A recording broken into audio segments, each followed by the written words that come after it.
What's going on, U.S. history peeps? We've got video number 8 for you, the ratification of the Constitution. Lots of debates over this newly created document, and we're going to see how it all came together. So I know that many of you watching this video probably all have your own pocket Constitution. You probably have an app on your phone with the Constitution. So when you open up the Constitution, the first thing that you see is what's referred to as the preamble. It's almost our introduction to the Constitution, and it lays out to the reader kind of the basic ideals of how this government should run. So we really have to understand a Constitution, all it is an outline of how a government should be represented.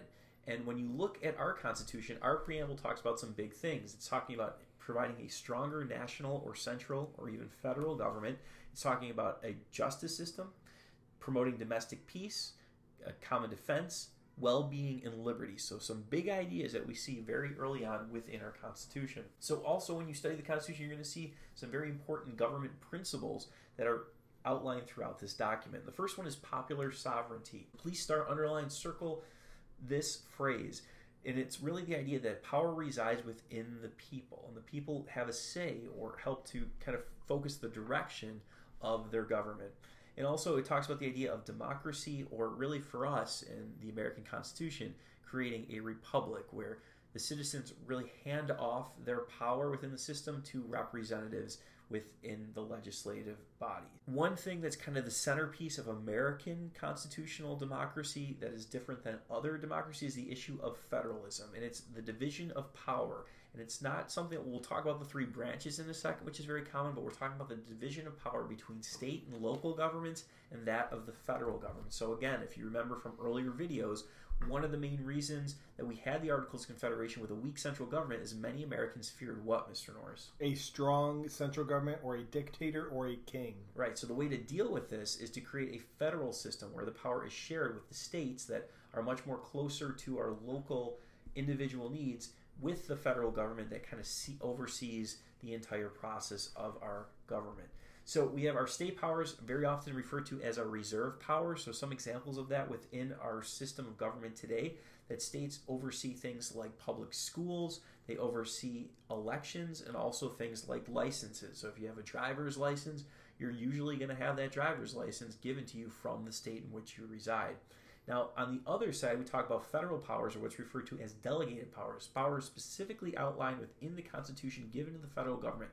So things like declaring war, the ability to coin money, to regulate the economy, and also what we call the necessary and proper clause, and it allows it to create these necessary and proper laws to maintain the institution of government. Very important, also known as the elastic clause, because what does elastic do, Mr. Norris? It stretches. It stretches. So this really allows our Constitution to exist from the 1700s all the way up until today, because it allows the government to stretch over time. And also, finally, a very important term is concurrent powers. These are what are called shared powers. The best example of this is taxation. Very often you're going to have to pay state taxes somewhere along the way, and you are going to have to pay a federal tax. Finally, going to the issue of a limited government is that we don't have a totalitarian style government. Is power and responsibility specifically outlined by law. So the Constitution is designed to actually outline whose power is what within our government systems. All right, so let's focus on separation of powers. This really focuses on the three branches of government: the executive, legislative, and judicial branches. So Article 1 of the Constitution, the first part, is the executive branch. This is what we think of as the President of the United States. The President's job is to enforce laws primarily, and Commander-in-Chief of the Armed Forces. Now jumping over to Article 2, that is the legislative branch, or Congress. And that is made up of the House of Representatives and the Senate. And remember, the House is based on population, and they serve a 2-year term. And all bills that focus on taxation and spending begin in the House. Now, the other part of that bicameral legislature is the Senate. And every state receives 2 senators, no matter how big or how small. They serve for a 6-year term, and they approve presidential appointments and can debate as long as they want. That is known as the filibuster, and we'll talk about that in a future video. They can create legislation, so they're the ones that create bills to go to the president to either be signed or vetoed or thrown out. Now, jumping over to Article 3, that is the judicial branch, or what we think of as the Supreme Court, the highest court in the land. And that creates a federal court system as well as the Supreme Court. And they review government action, specifically laws and executive orders by the president. And they can also settle legal disputes, whether it's between a person and a state or even between states. Mr. Norris, a really quick question before we move on to the next slide.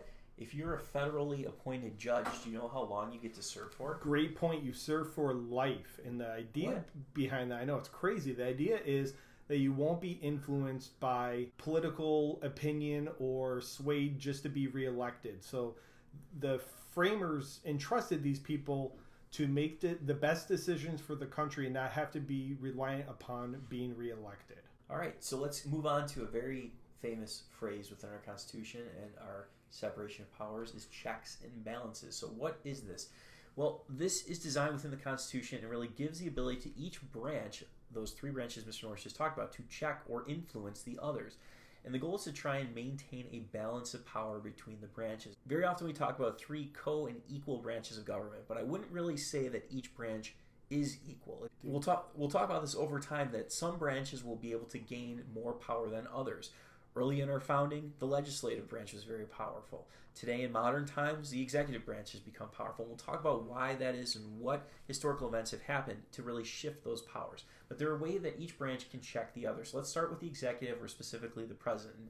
How can the president check Congress? Well, one of the most important ways that the president can check Congress is to veto bills. As Mr. Norris said earlier, that the president signs a bill which creates it into an actual law, whose then it's their job to enforce it. But if the president does not support it, the president has the ability to veto that bill and send it back to Congress. Now, the president also has the ability to check courts by being the person who actually nominates the judges and justices. And very often the president will nominate someone that supports their specific policy or their specific view or agenda. So then moving to Congress, how does Congress have the ability to maintain balance and check the president? Well, they can override a veto. It's very hard to do. It requires a lot of support from Congress and the Senate, but it can happen. And also they are responsible for approving cabinet members and treaties, specifically a special power that the Senate has over the president. Congress can check the courts by being the one who actually approves judges and justices. Again, this falls to the Senate. So if the Senate does not approve the president's pick, they do not get to serve on the court. And finally, the courts have the power to check both the president and Congress by something known as judicial review. And please star, circle, underline this. We'll talk this a lot. We'll probably talk about it in every single unit for the rest of the course of how important it is. And finally, as Mr. Norris talked about earlier, justices are appointed for life, so they have judicial independence, and it's supposed to prevent them from being swayed by politics. So the Constitution is seen as a living document. It has the ability to change with times. And probably the biggest way it can change is through amendments or making a formal change to the Constitution. There are 27 of them that have been created in the history of the Constitution. This is, again, a formal change to the written Constitution. It requires action by the Congress, could be the president, and also the states. Now, the unwritten Constitution is another way that the Constitution has changed. Customs and traditions are carried out by branches of the government. So we'll see that the president, under George Washington, in our next video, will add precedents and customs that were not specifically mentioned in the Constitution, but allow it to grow and change. An example of this is the presidential cabinet, where the president appoints members of departments and the president gets to choose those members. Political parties are another example. Nowhere in the Constitution are political parties mentioned, but they do play an important role in our government. Judicial review is one of the biggest examples of the Constitution's ability to change, and this is, and we'll discuss this in a future video, but is the Supreme Court's ability to rule a law or action unconstitutional. So if the Supreme Court says that a law does not match up with the Constitution, they can declare unconstitutional and the law goes bye-bye. All right, so let's talk about the ratification of the Constitution and the debate over ratification. So the start of this term ratification, it's a term, phrase you need to know for this course. And really what this was the acceptance of the new Constitution. Was it going to be put into practice or not? So at the Constitutional Conventions, delegates approved this Constitution, or the draft of the Constitution, on September 17th, 1787, but it needed to be approved by 9 of the 13 states to officially become the law of the land in the United States. Mr. Norris, did it get that approval? It did. Actually, all 13 states end up ratifying it. Yeah, some states supported it in greater numbers than others, but eventually all 13 did accept it. With this debate really develops two factions within American society and ultimately starts to lead to our two political parties that will develop. The first one are the Federalists, and the Federalists favored ratification and also a stronger national government. Now, the Federalist ideas can really be encapsulated or kind of summarized in something known as the Federalist Papers, and these were a whole bunch of essays that were published during the debate for ratification. And these essays published in support of the Constitution. So we have a couple examples of them. You don't need to know about all of them, but here are some big ones. In Federalist Paper number 10, they talked about the danger of factions that divided up Europe. So the fear that if we had a loose collection of states, it could lead to conflict and even civil war. In Federalist number 51, it talked about the importance of the separation of powers, which would limit the government. So it kind of talked about those fears that people had of not having too strong of a central government. Separation of powers would limit it. Also, Federalist number 78, the importance of an independent judiciary that gave judges kind of the ability to oversee and make decisions outside the political sphere. Very important that we know guys like Hamilton, you see a picture of him right here, Madison and John Jay were the authors. Very famous Federalists. Specifically, Alexander Hamilton becomes kind of the face of this Federalist movement in American history. Now, on the other side, we have a group known as the Anti-Federalists. So if you're anti, you're against. Against, that's right. So they were against the ratification of the Constitution or way the Constitution was currently set up. They were not going to support it. So did not support ratification is developed at the convention and also supported power in the states. They felt the states give the citizens more power. And again, going back to the ideas of the revolution, feared a strong central government. One very famous anti-federalist, a guy named Patrick Henry. Do you remember what he was famous for? He said, "Give me liberty or give me death." And this was during the lead up to the revolution, but he continued those same feelings even with our independence and was fearful of the new Constitution. They were also willing to support ratification as the debate continued if there was some kind of outline specifically identifying what rights American citizens had. And eventually this becomes known as the Bill of Rights that will protect individual liberties, which Mr. Norris is going to talk about in a second. So the big thing to understand about the Bill of Rights is these were added to the Constitution to gain support of the Anti-Federalists, to gain support of those people who were against ratification. And the first 10 amendments are added to the Constitution. They are called the Bill of Rights. The goal of this is to protect individual liberties. There is this big fear that with a strong central government, individual liberties or freedoms would be limited. And the Bill of Rights is meant to protect those. So these rights did not apply to all Americans initially. Over time, the Bill of Rights do get applied to everybody, but initially, it is not applied to all Americans. So the Bill of Rights, written by James Madison, pictured here, one of the authors of the Federalist Papers, as Mr. Lawrence mentioned. First Amendment is the freedom of religion, speech, press, assembly, and we can even add petition to that. So 5 things listed in the First Amendment. Second Amendment is the right to bear or own arms. The Third Amendment is the government cannot require the quartering of soldiers in one's house. And the Fourth Amendment protects from unreasonable search and seizure. So the government cannot just search your house without a search warrant or probable cause. Fifth Amendment is protection against self-incrimination, meaning you don't have to testify against yourself. And double jeopardy, which means you can't be tried for the same crime twice if you're found not guilty. And also gives due process, the ability to have a trial if you are charged with a crime. I plead the fifth. You'll often hear I plead the fifth, which means I'm not going to answer your questions. I don't have to. That's guaranteed by the Fifth Amendment.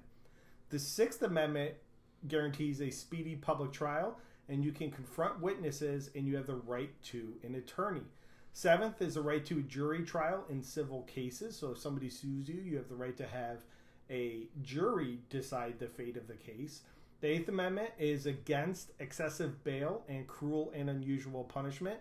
So if you get arrested for speeding, you can't face the death penalty, for example. That would be cruel and unusual. The Ninth Amendment simply states that just because something isn't mentioned in the Constitution doesn't mean that it doesn't exist. So the Constitution cannot be interpreted to include things that are not necessarily included. And the 10th Amendment states that powers that are not given to the federal government belong to the states. This is the federalism that Mr. Lawrence was talking about earlier, and why states are in control of things like licenses and education. So quickly recapping some things we need to know. First, federalism. We talked about the division of power between states and the federal government. We looked at the three branches, the executive, the legislative, and the judicial. Examples of checks and balances between all three branches over each other. Amendments and how the Constitution can change. The unwritten Constitution, so these customs and traditions that exist within our federal system. Judicial review for the ability of courts to check the actions of the executive and legislative branch. Federalists versus Anti-Federalists and the debate over ratification. Federalist Papers, the really reasons why Americans should support ratification in this new Constitution. And finally, the Bill of Rights, our first 10 amendments or first 10 changes to the Constitution that really outline specific civil liberties that we have within our new federal system. All right, guys, look forward to see you back here for video number 9, Presidential Actions, Precedents, George Washington's Presidency. It's going to be a good one. Thanks for watching. Best of luck, and have a good day.